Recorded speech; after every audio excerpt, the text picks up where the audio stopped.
Evening students, मैं आप लोगों का स्वागत करती हूँ इस वीडियो में। और ये वीडियो आपका बनाया गया है आपका बायोलॉजी पेपर का जितना भी आंसर्स आज का होगा वो बताने के लिए, ठीक है। तो अभी जो आधे से ज़्यादा स्टूडेंट्स निकले होंगे एग्जामिनेशन हॉल के बाहर, वो लोग बोल रहे होंगे जी सूतो जी एग्ज़ाम तो हो गया है, अब क्या ही मतलब। लेकिन अभी अगर जैसे कि ना जो ऑप्शंस आप लोग टिक करके आए होंगे वो आपके दिमाग में तरोताज़ा होगा, ठीक है। तो जैसे ही अगर ये वीडियो आप लोग देख लोगे तो इसमें मैं आंसर्स बताऊंगी और क्वेश्चन पेपर निकाल करके बैठिए और फिर मिलाते जाइए बस एक के बाद एक को कि हाँ आपने ये ऑप्शन ही टिक किया था ना, आपका सही है ना। मतलब कि PCM का तो पता नहीं, लेकिन कम से कम बायोलॉजी में तो बिंदास रहेंगे ना। तो इसलिए आज इस पेपर को आप लोग भी मेरे साथ साथ पेन और पेपर लेकर के उसको टिक करते जाइए और देखते जाइए कि कितना आंसर आपका यहाँ से सही हुआ। और नेगेटिव मार्किंग का बता दें तो अब वो आपका 1/4 पर क्वेश्चन है, यानी कि अगर आप लोग 4 क्वेश्चंस अगर आप लोग का गलत होता है तो वो आपका 1 मार्क्स आप उसमें से डिडक्ट हो जाएगा, ठीक है। और ईच क्वेश्चन आपका 1 मार्क्स का था। तो ठीक है, चलिए शुरू करते हैं फर्स्ट से। आपका फर्स्ट जो क्वेश्चन था वो है biology. In simple terms digestion is the intake of solid food, removal of waste products, building up of complex molecules, dissolving of solid food. तो यहाँ साफ साफ दिख रहा है। और एक और बात कि ना इस बार जो इस साल का पेपर है ना वो इतना सिंपल था कि अगर क्लास 4-5 के स्टूडेंट्स को बैठा दिया जाए ना वो टॉप कर जाए। तो इसमें बिल्कुल भी डरना नहीं है, आराम से अगर जो अच्छे से इसको सॉल्व करके आया होगा उसका अच्छा खासा मार्क्स आ जाएगा। अब ये भी है कि बहुत लोग पेपर देखते ही सोच रहे होंगे कि यार मेरे से तो यूं हो जाएगा, और फिर जोश में आकर के बहुत सारा मतलब एक सिमिलर ऑप्शंस को टिक करके आए होंगे, तो उसमें भी थोड़ा सा ध्यान दीजिएगा। तो दिक्कत की कोई बात नहीं है, अभी आप लोग मिलाते जाइएगा ना तो आप लोग को खुद पता चल जाएगा। और इस साल जो आपका कट ऑफ है वो बहुत ही ज़्यादा हाई जाने वाला है, क्योंकि पेपर तो बहुत ही सिंपल था। और जो आपका क्वेश्चंस था ना वो बेसिकली आपका चैप्टर्स आए थे आपका क्लास 11 का बुक से, ठीक है। जिसमें कि आपका सिंपल जो फर्स्ट यूनिट का चैप्टर से द लिविंग वर्ल्ड हो गया, फिर प्लांट किंगडम हो गया, बायोलॉजिकल क्लासिफिकेशन हो गया, यही सिंपल चैप्टर्स थे। फिर प्लांट फोटोसिंथेसिस हो गया, एनिमल फिजियोलॉजी से आपका डाइजेशन आया था, ठीक है। मतलब बहुत ही छोटा क्वेश्चंस। फिर आपको जो ह्यूमन आई था उससे 5-6 क्वेश्चंस आए थे अच्छे खासे, वो थोड़ा सा था हाई का, ठीक है। तो अब देखते हैं हम लोग फर्स्ट क्वेश्चन का आंसर क्या हो जाएगा आपका, डिजॉल्विंग ऑफ सॉलिड फूड, ठीक है। यानी कि हम लोग जो सॉलिड फूड खाते हैं उसी को डिजॉल्व करना, छोटा। अब जो सेकेंड क्वेश्चन है, most of the refraction of the light rays entering the I occurs at the outer surface of the, यानी कि आपका जो रिफ्रैक्शन होता है वो आइज़ के किस सरफेस में सबसे ज़्यादा होता है। तो जो आई के सबसे बाहर वाला लेयर होगा उसी में होगा ना, और सबसे बाहर क्या होता है आपका कॉर्निया होता है। तो of course option number A will be your correct, ठीक है। इसका आंसर क्या हो जाएगा, कॉर्निया, ऑप्शन ए। अब third, the retina is described as a delicate membrane having a large number of light sensitive cells, यानी कि जो आपका रेटिना था, रेटिना आपका पोर्शन रहता है उसमें क्या रहता है, उसमें प्रेजेंट रहता है आपका rods and cons photo receptors, जिसको लाइट सेंसिटिव सेल्स भी बोलते हैं, जो कि आपका सारे लाइट को जो यहाँ से इंटर कर रहा होता है उसको कैप्चर करके इलेक्ट्रिकल इम्पल्स में कन्वर्ट करके आपका नर्वस सिस्टम को सेंड करते हैं। अब 4 option, the eye lens is composed of आपका आई लेंस आपका ऑप्शन सी हो जाएगा, that is fibrous jelly like material, option C. इसमें 5th में आपका आंसर हो जाएगा, when the ciliary muscles are relaxed the eye lens becomes, ये बोल रहा है कि जब सीलियरी मांसपेशियाँ आपका शिथिल हो जाती है यानी कि रिलैक्स स्टेट में रहती है, उस टाइम पे आपका जो आई लेंस रहता है उसका क्या स्टेज रहता है, वो आपका थिक रहता है या फिर थिन रहता है। तो ये आपका थिन रहता है, option D thin.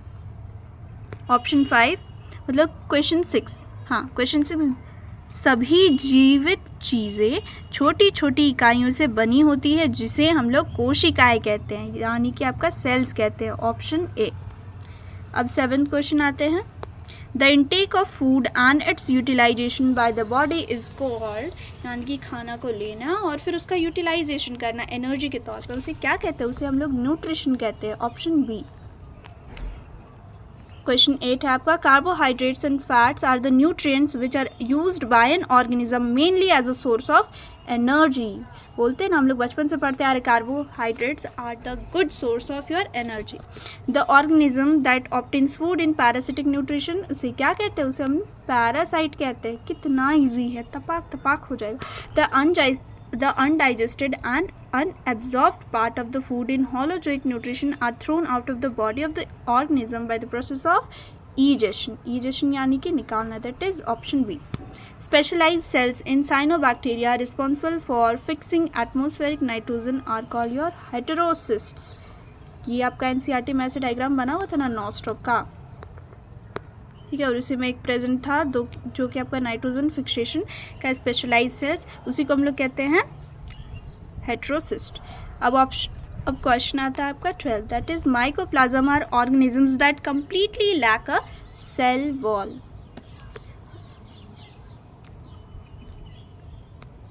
Cell wall और सेल मेम्ब्रेन में कंफ्यूज नहीं होना है। एनिमल में तो वैसे भी सेल वॉल होते ही नहीं है, तो वो तो ऐसे ही यहाँ से कैंसिल आउट हो जाएगा। आपका ऑप्शन ए सही होगा, दैट इज़ कि उनके पास उनका सेल मेम्ब्रेन नहीं होता है। अब next, all single celled eukaryotes are placed under which kingdom? They are placed in your protista kingdom. Okay, option 13 का डी हो जाएगा। Members of kingdom protista are primarily aquatic, terrestrial, parasitic, found to extreme environments. इसका हो जाएगा वो ज़्यादातर आपका जलीय स्थानों में पाए जाते हैं, ठीक है, that is aquatic. Chrysophytes includes diatoms and slime moulds, diatoms and golden algae and protozoans, dinoflagellates and euglenoids. Answer आपका हो जाएगा option B, that is diatom and golden algae, ठीक है। The food is stored in red algae as your floridean starch, that is option C. The male sex organ in bryophytes is called your antheridium, ठीक है, जिसको हिंदी में हाँ antheridium ही कहते हैं। अब 18, the archegonium produces a single egg. Archegonium आपका female sex organ है ब्रायोफाइट्स में, जो कि आपका एक ही एग प्रोड्यूस करती है। 19, the first stage of the moss gametophyte is your protonema stage, that is option D. उसके बाद आपका क्वेश्चन है 20, that is pteridophytes include mosses and liverworts, horse tail and ferns, algae and bryophytes, gymnosperm and angiosperm. तो इसका answer क्या हो जाएगा आपका हॉर्स टेल्स एंड फर्न्स, ठीक है। 21, the process of photosynthesis takes place in the root, stem, green leaves और flower. तो किचन ऑफ द प्लांट क्या होता है आपका green leaves of the plant, that is option C. What is produced as a byproduct during the preparation of food by photosynthesis, यानी कि जो आपका प्रकाश संश्लेषण का प्रोसेस होता है उस समय आपका उप उत्पाद क्या होता है, यानी कि जो मेन प्रोडक्शन होता है वो किस मटेरियल का, किस सब्सटेंस का होता है, तो वो आपका ऑक्सीजन प्रोड्यूस करता है, वही ऑक्सीजन आपका ह्यूमन कंज्यूम करते हैं, ठीक है। ऑप्शन ए 23rd का देखिए, the food prepared by the green leaves of a plant during photosynthesis is in the form of simple sugar called glucose. बहुत लोगों को लग रहा होगा कि इसका आंसर आपका कार्बोहाइड्रेट होगा, लेकिन याद रखिए कार्बोहाइड्रेट तो आपका सिंपल शुगर थोड़े हो गया, वो आपका कॉम्प्लेक्स शुगर हुआ। अब 24, green plants convert sunlight energy into chemical energy, ठीक है, दैट इज ऑप्शन सी। अब the conditions necessary for photosynthesis are also the conditions necessary for your autotrophic nutrition. वही बात हुआ ना, फोटोसिंथेसिस आपका यानी कि खुद से खाना बनाना, तो वही हुआ ऑटोट्रॉफिक न्यूट्रिशन, दैट इज कि स्वपोषी पोषण। The members of Chlorophyceae are commonly called हरे शैवाल, that is your green algae. Grass green colour of green algae is due to dominance of which pigments, यानी कि किन किन वर्णकों की वजह से हरे शैवाल का रंग हरा होता है, तो इसका आंसर हो जाएगा आपका chlorophyll A and B. Next, the members of Phaeophyceae are primarily found in, यानी कि फायोफाइसी के सदस्य मुख्य रूप से कहाँ पाए जाते हैं, यहाँ primarily यानी कि मुख्य रूप से, यहाँ तो लग रहा होगा कि सारे सही हो जाएंगे, ऑल ऑफ दिस होना चाहिए था, बट इसका आंसर हो जाएगा आपका ब्रैकिश वाटर हैबिटेट्स, खारे पानी के आवास में ये ज़्यादा बहुलता में पाए जाते हैं। But let me check, I think हाँ, ये थोड़ा सा कंफ्यूजिंग है। ये मतलब कि समुद्री आवास में ज़्यादा पाए जाते हैं, आपके खारे पानी में नहीं, समुद्री आवास में ज़्यादा पाए जाते हैं। यानी कि option see your will be your correct answer, यानी कि मराइन हैबिटेट्स में आपका प्रीमोरली फाउंड किए जाते हैं। ठीक है, अब 29, asexual reproduction in most brown algae is by your biflagellated zoospores, यानी कि द्विकशाभिकीय जूस्पोर्स के द्वारा उनमें अलैंगिक प्रजनन होता है। अब 30 question, the red thalli of most of the red algae are your बहुकोशिकीय, that is multi cellular, option number B. अब next, every month the uterus prepares, ये कितने गए हो, हाँ okay, every month the uterus prepare itself to receive a fertilised egg, mature egg, corpus luteum या फिर follicle, and the answer will be your fertilised egg, यानी कि आपका जो गर्भाशय है वो हर महीने खुद को तैयार करता है एक निषेचित अंडा, यानी कि स्पर्म के द्वारा फर्टिलाइज्ड एग को रिसीव करने के लिए। अब next 32, the process of classifying all living organisms based on characteristics into different taxa is called nomenclature, identification, taxonomy, या फिर क्या होता है? तो नेम से ही पता चल रहा है भाया कि इसका क्या होगा आंसर आपका, taxonomy, that is option number C, वर्गीकरण विज्ञान। Taxonomic studies consider a group of individual organisms with fundamental similarities as a, प्रजातियाँ, परिवार या फिर टैक्सन। तो टैक्सन तो आपका ये स्पेसिस भी टैक्सन के ही अंदर आता है, फैमिली भी टैक्सन के अंदर आता है, और यहाँ पे आपको बोल रहा है कि एक ग्रुप जिसमें सिमिलर फंडामेंटल सिमिलैरिटीज़ होने चाहिए, यानी कि आपका फिजियोलॉजी, फिर बायोलॉजिकल और फिर मॉर्फोलॉजिकल जो कैरेक्टरिस्टिक्स रहेंगे वो आपके सारे सिमिलर होने चाहिए। और ये किस में पाया जाता है? ये पाया जाता है आपके स्पेसिस में, that is option number A will be your correct answer, प्रजातियाँ, ऑप्शन ए।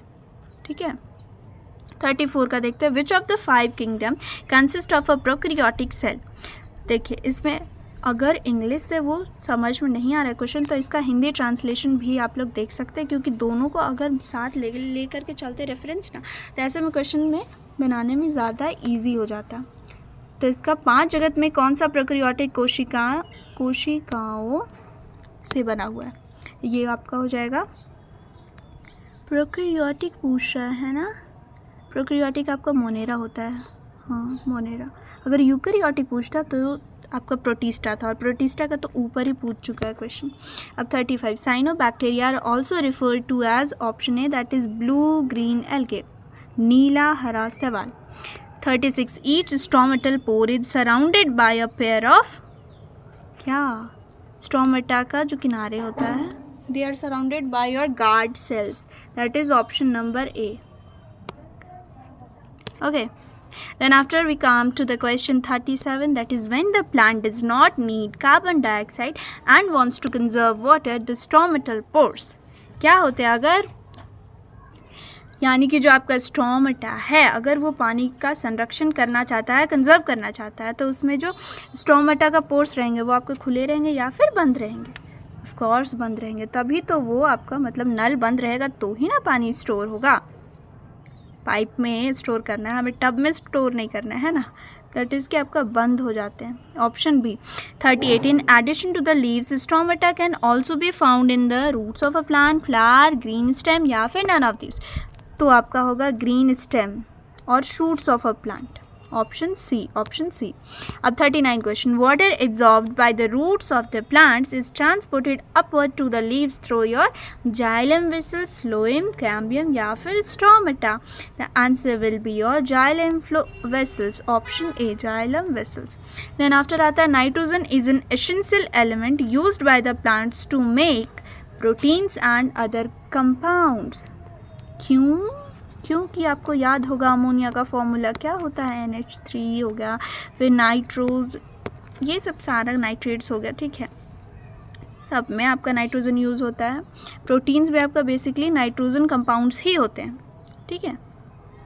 और देखिए next question, the ability of the eye lens to adjust its focal length is called your accommodation, that is option A, accommodation, यानी कि accommodate करना, आवाज़ करना, ठीक है।